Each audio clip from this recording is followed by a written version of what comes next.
de C5N. ¿Cuáles son los pensamientos, las ideas, las palabras que nos acompañan en forma cotidiana? ¿Cuáles son esas palabras con las cuales estamos eventualmente familiarizados? ¿Cuáles son al mismo tiempo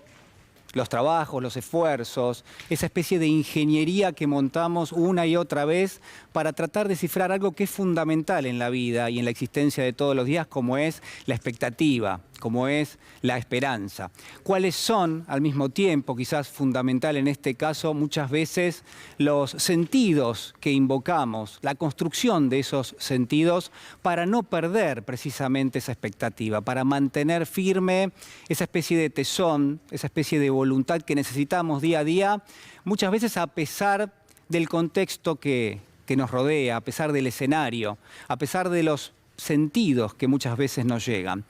Quien de alguna forma se metió de lleno, quien viene a socorrernos esta noche, a darnos una mano para tratar de pensar lo que es nuestra realidad de todos los días, es ni más ni menos que el genial escritor uruguayo Juan Carlos Onetti, que allá por el año 1961 va a publicar la que va a terminar siendo quizás la más emblemática de sus novelas, una de las que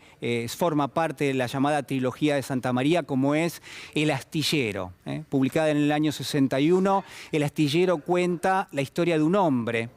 de apellido o de nombre Larsen, probablemente de apellido Larsen, que es una especie de alter ego, tenemos a pensar, de Onetti, pero que al mismo tiempo, si uno tuviera que caracterizarlo, uno podría decir, bueno, un hombre gris, un hombre un poquito cínico, un hombre totalmente escéptico y además envuelto en una especie de desencanto permanente, quizás muy cercano a la figura del perdedor. Usted seguramente estará familiarizado porque los personajes, por ejemplo, de Osvaldo Soriano son así, porque los personajes del policial negro estadounidense, de Raymond Chandler, también son así, son un poco perdedores, pero en este caso en particular yo le diría que se aleja también un poco de esta especie de estereotipo, porque se trata de alguien que ha fracasado en el pasado. Probablemente Larsen lo haya hecho, pero al mismo tiempo ese fracaso casi uno podría decir que es una especie de germen de resiliencia. Y esto lo vamos a seguir viendo a lo largo de la historia. El Astillero cuenta la historia de este hombre que, habiendo sido expulsado de ese pueblo en el cual vive, que es Santa María, bueno, regresa 5 años después. Había sido expulsado por un gobernador, por el gobernador de ese lugar ficticio que inventa Onetti, pero que nos parece muy cercano a cualquier pueblo, mire, de la provincia de Buenos Aires, de Montevideo, de lo que se llama el Río de la Plata, al cual por supuesto pertenecía Onetti. Y en ese contexto este hombre comienza a reingresar en ese lugar, que probablemente lo vio nacer, pero que también lo vio exiliado, que lo vio que era expulsado. Onetti va a decir, Larsen ingresa en Santa María y comienza a caminar lentamente y no siente miedo y no tiene temor, pero al mismo tiempo no hay un indulto alrededor de él. Parece que nadie lo ha perdonado y sin embargo hay dolores que se fueron silenciando, hay rencores que se fueron apagando, va a decir Onetti, y esto conforma un poco un escenario un poquito asfixiante, también un poco agobiante de este astillero del cual, bueno, Onetti ha hecho una verdadera historia, una verdadera novela. ¿Cuál es el destino de Larsen en esa historia? Se preguntará usted. Bueno, sencillamente ocupar un lugar, cobrar un sueldo de una empresa que no tiene actividad comercial. Una empresa que pertenece a un amigo de él, Jeremías Petrus, y que le ha puesto directamente su nombre al astillero. Pero claro, esta empresa que no tiene actividad comercial administra un activo que ha sido abandonado en el tiempo, un activo que está quebrado totalmente, como es este astillero que está a la vera de un río y que está enclavado justamente en un terreno totalmente baldío, donde están arrumbadas todas las maquinarias, todas oxidadas por el paso del tiempo, por la obsolescencia, y es hacia allí que se dirige Larsen, directamente hacia una especie de cabinita, hacia una especie de oficina abandonada, donde antes, va a decir Onetti, funcionaba una centralita telefónica, pero donde ahora esa centralita telefónica está totalmente muda. Ahí en un escritorio, corriendo un poco los trastos viejos, es hacia donde se dirige Larsen para sentarse, para empezar a contemplar eso que se desenvuelve a su alrededor, que no es ni más ni menos que los trámites, que las actividades que se supone que empiezan a desempeñarse en esa especie de astillero abandonado y que del cual, bueno, tiene por supuesto algunos compañeros, donde traba algunos diálogos, pero donde adivinamos que hay algo que no está bien. Mire, hay varias cuestiones que quiero comentarle de esta historia. La historia es magnífica.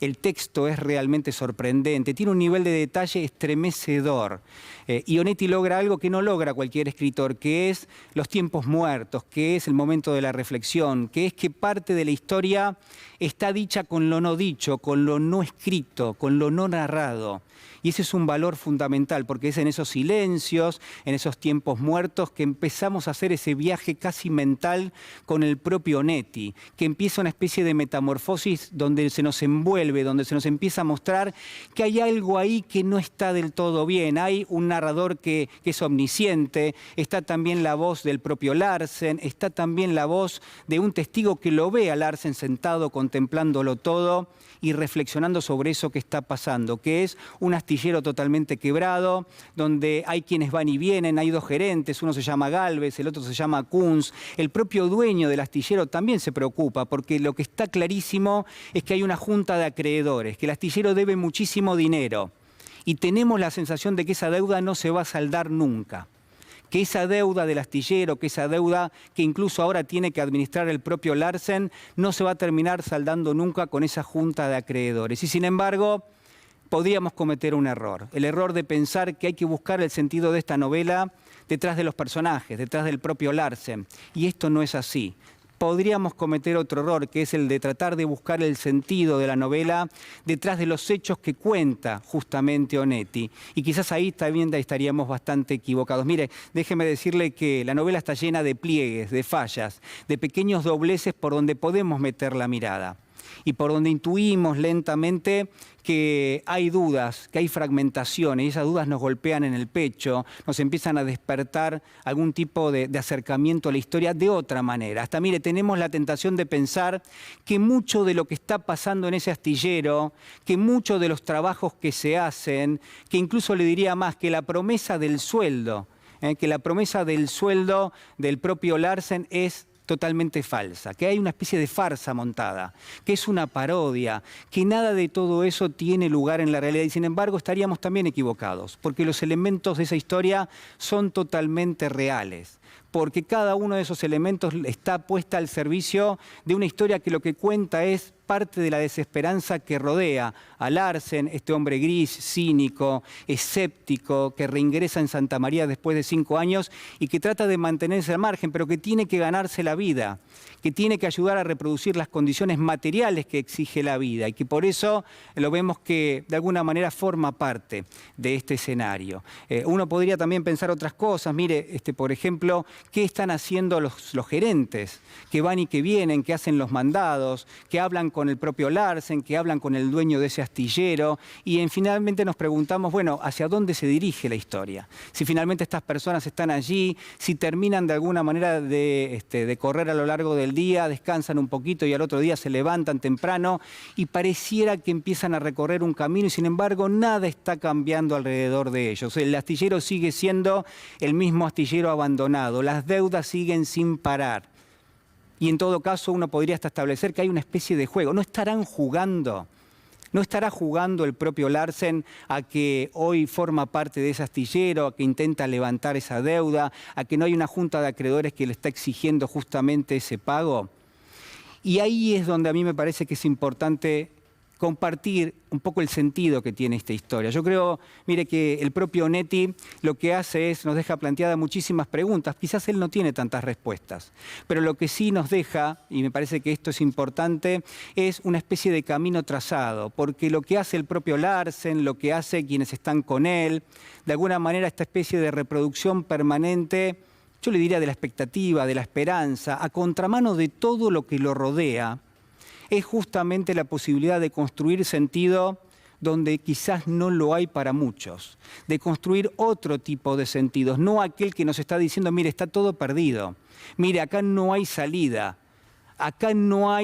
salvo el sufrimiento de muchísimas personas. Lo que hace Larsen junto a los otros personajes es ni más ni menos que recrear la cotidianidad, recrear la expectativa, construir un sentido sumamente singular, sumamente inédito para esa situación que atraviesa el astillero. Y me pregunto si la Argentina,